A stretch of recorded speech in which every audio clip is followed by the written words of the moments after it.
What is up, my friends? You are very welcome along to our player ratings here on Anfield Agenda after Liverpool have beaten Eddie Howe's Newcastle by 4-2 in our first game of 2024 to consolidate our place at the top of the Premier League table. And how good does that feel to say? So if you haven't joined us for a player ratings video before, this is what I'm going to do. Quite simply, I'm going to go through all the players, substitutes and the manager, giving them a score out of 10, asking you guys to let us know your thoughts in the comment section. Do please drop a like on the video, but most importantly, don't forget to hit that subscribe button. So let's start off with Alisson Becker.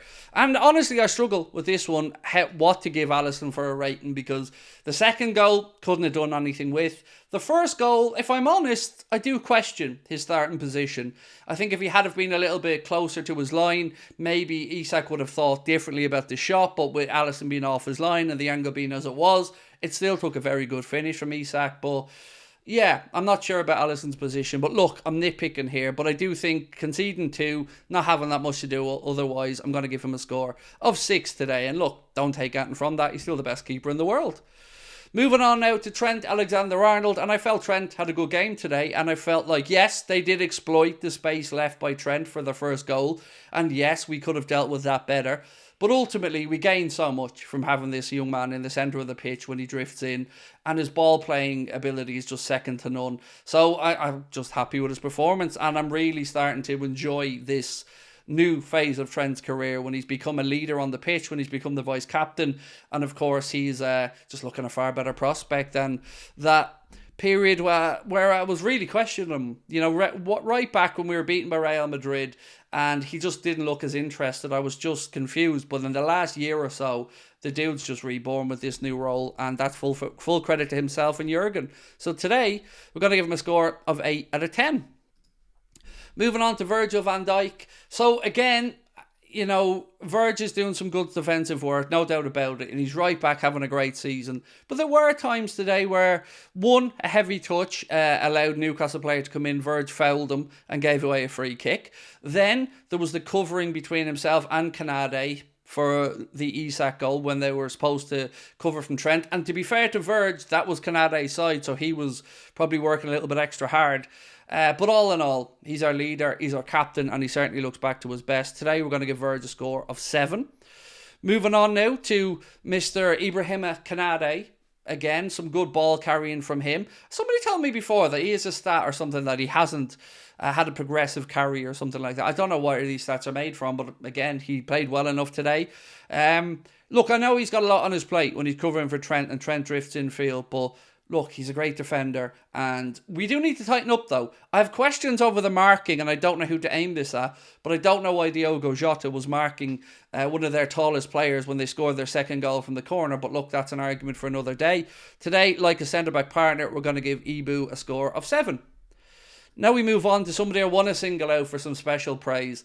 Joe Gomez has had a really up and down career at Liverpool. He's had some really bad injuries. He's had some questions over his desire, some questions over his future at the club. He signed that new deal last year, and I keep saying the same thing. I don't know if he will ever be a nailed-on starter in a particular position, but his versatility is a lifesaver to us. And since Costas broke his collarbone and he stepped into that position, he's looked absolutely top-notch there. And I think a goal is going to be in his future as well, because he's cutting in onto that right foot a lot more. And I'm over the moon with his performances. I think he deserves special praise. So massive shout-out to Joe Gomez. Today he gets a score of 9 out of 10. And I think runs pretty close for man of the match. But we'll talk about the man of the match in the fan reaction. Now we move on to Mr. Wataru Endo, who, of course, departs now for the Asia Games with, a heavy heart from all of us, because he's been brilliant these past few weeks. He's really stepped into the role. It was great to see Alexis come off the bench. I thought Endo was fantastic today. Absolutely brilliant. And I hope he comes back in the same form as he's departing. And it was nice to see Klopp get him the ovation as well when he took him off to bring Alexis on. And Endo, I hope he comes back with that fire in his belly, which I'm sure he will. He gets a score of 8 today. Moving on to Curtis Jones, another fantastic performance. My man of the match, by the way, if I'm being honest with you, Curtis Jones today. His pressing is top-notch. His work rate is top-notch. He's got the ability to sniff into a goal-scoring position like he did today. And I just think he's undroppable at the minute. I really do. So big shout out to Curtis Jones. I hope you agree with me about the score I'm going to give. I've given him a score of 9 out of 10. And he's my personal man of the match. But it's a democracy here on Anfield Agenda. So we'll be asking you guys to have your say in our live fan reaction. Next one up is Mr. Dominic Szoboszlai. I don't think he had a good game today. And I think that's okay to say. Because his class, his quality, that's not in question. But he did drop off today. There was some loose passes. There was some heavy touches. It just wasn't Dominic Szoboszlai. But that's okay. We won the game. We move on. But for me, I would have taken him off a little bit earlier today, if I'm being honest with you.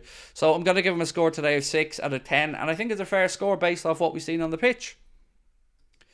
Moving on to Mohamed Salah. Ooh, it's a bit of a strange one, this. So I never hold somebody missing a penalty against them. It happens. But at what point do we question the reliability of him being the penalty taker moving on? Now, he did take the second penalty and dispatched it brilliantly, sending Dubravka the wrong way. I think this period now where Mo's away at the AFCON with Egypt is going to give us a little glimpse into what the future may look like. My own preference would be to move Lucho across to the right, put Darwin out onto the left because I don't want him to the middle, and put Jota through the centre, or Gakpo on the left and Jota through the centre, just to see what it looks like having an old-fashioned winger on the right-hand side with a right foot. That being said, though, Mo did bag 2 today, and that doesn't go unnoticed, but I don't think he put in the best performance, and again, I think that's okay to say. Some people feel if we're ever negative or ever questioning any player, it's hate. Not at all. None of us hate Mo. We love him. But we hold him to the highest of standards because he's one of the best footballers in the world. So today, for that performance, I'm going to give Mo a score of 7. And he probably gained a point because he got the second goal. But I don't think he's at his best. And that's where I'm going to leave it. Moving on to Mr. Diaz. I'm going to be honest, when I seen his name on the team sheet, I was thinking, how? Why has Klopp picked him again? He hasn't been himself. And understandably. But what happened to his family... It's no surprise that he wasn't himself. But I tell you what, I was wrong. Many people that questioned Klopp's decision was wrong. And he was absolutely brilliant. Right up there with Curtis Jones and Joe Gomez at the top of the list for me today for performances. Brilliant. Absolutely brilliant. A vital part of that win today. So hopefully we've got our Lucho back. I've given him a score of 9 out of 10 today. And I hope you agree with me on that one. Moving on now to Mr. Darwin Núñez. So, there's the obvious questions that are going to come. Should we sell him? Have we made a bad purchase? Is he going to be this frustrating forever? I don't know the answer to any of those questions. What I will say is, I don't want to have that conversation in January. I want to have it at the end of the season when we have a bigger sample size.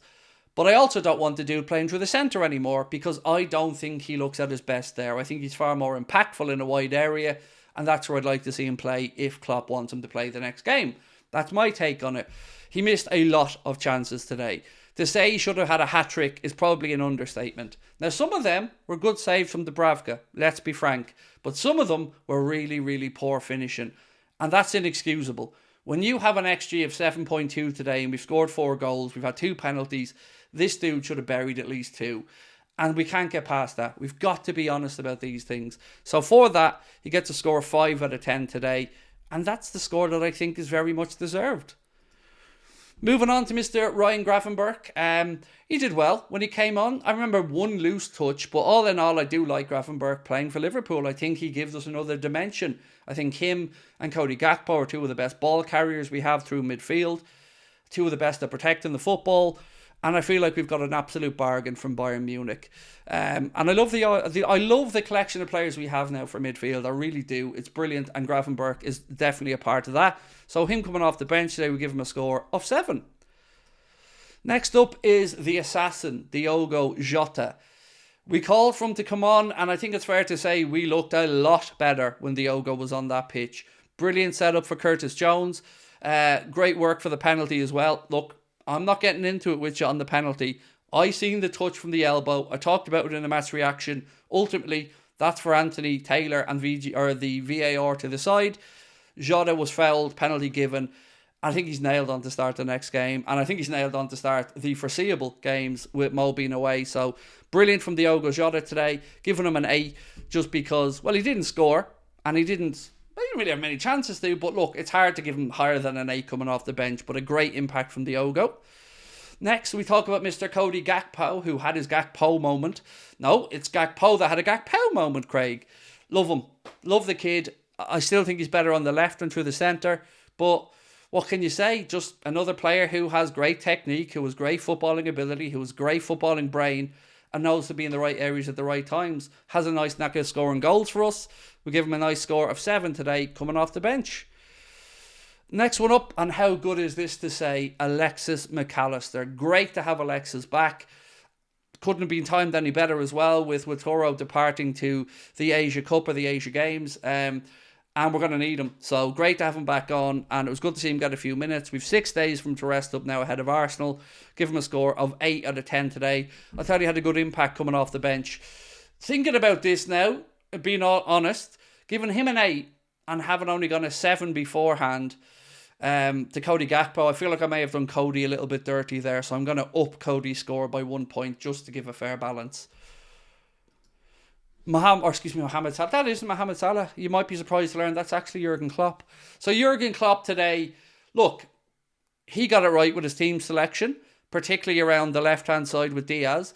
He didn't get it right, putting Nunes through the centre, but he got into loads of goal-scoring positions, and Klopp can't be at fault if the striker doesn't bury them. But I think he made the right changes. I would have liked him a little bit earlier, but ultimately, again, it's a win. We are top of the league. We are so blessed to have this man as our manager, and hopefully we have him for many more years to come. But until now, in 2026, hopefully he can deliver us some more trophies. Klopp gets a score today of 8 out of 10. And that, my friends, concludes our player ratings. Let us know your thoughts in the chat. Do you agree? Do you disagree? And don't forget, 10:30 we'll be back with our fan reaction show. I'll talk to you soon. Thank you for watching. Look forward to reading your comments. Take care. Bye-bye.